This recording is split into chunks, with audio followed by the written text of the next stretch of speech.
Sir, सदर प्रकरणात मला असं सांगायचंय की उल्हासनगर न्यायालयामध्ये 2024ला एक दावा दाखल झाला होता आणि माझ्या वकिलीच्या संपूर्ण कारकिर्दीमध्ये एखादं प्रकरण 3 दिवसात किंवा मला जरी माहिती असलेल्या सगळ्या वकिलांच्या कारकिर्दीमध्ये एखादं प्रकरण, सिव्हिल प्रकरण, दिवाणी दावा 3 दिवसात निघाल्याचा हा पहिलाच प्रकार मी बघितलेला आहे.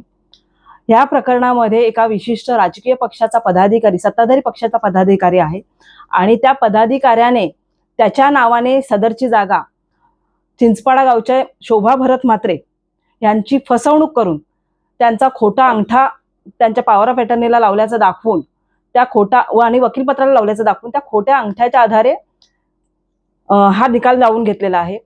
आणि दुसरी गोष्ट, विशिष्ट गोष्ट म्हणजे त्या महिला स्वतः सुशिक्षित आहेत, त्या सही करू शकतात. मग अशा वेळेस त्या अंगठा का लावतील हा एक प्रश्न उपस्थित झालेला आहे. आणि दुसरं असं की त्याने हा 3 दिवसात दावा निकाली लावल्यानंतर त्याने लगेचच स्वतःची नावं सातबाऱ्याला दाखल करून घेतलेली आहेत.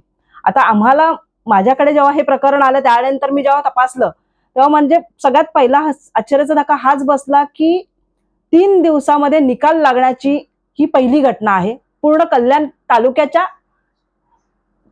नव्हे तर संपूर्ण महाराष्ट्रामध्ये दिवाणी दाव्याचा निकाल 3 दिवसात लागण्याची. आणि दुसरी घटना असा आहे की ह्या प्रकरणामध्ये स्पेसिफिकली विशिष्ट सत्ताधारी पक्षाचा एक जो पदाधिकारी आहे त्या पदाधिकाऱ्याने स्वतःच्या नावाने ती जागा ट्रान्सफर करून घेतलेली आहे. आणि आपल्याकडे पनवेल न्यायालयाचा कित्ता गिरवला जातोय का हा आता प्रश्न उपस्थित राहिलेला आहे. हे प्रकरण जे झालेलं आहे, हे प्रकरणाचा कालावधी आहे 25/4/2024 ते 7 मे 2024 आणि जे संबंधित न्यायाधीश आहेत ते न्यायाधीश 7 मे 2024 म्हणजे ज्या दिवशी ह्या निकालपत्रावर सही केली त्याच दिवशी संध्याकाळी उल्हासनगर न्यायालयातून बदली होऊन गेलेले आहेत.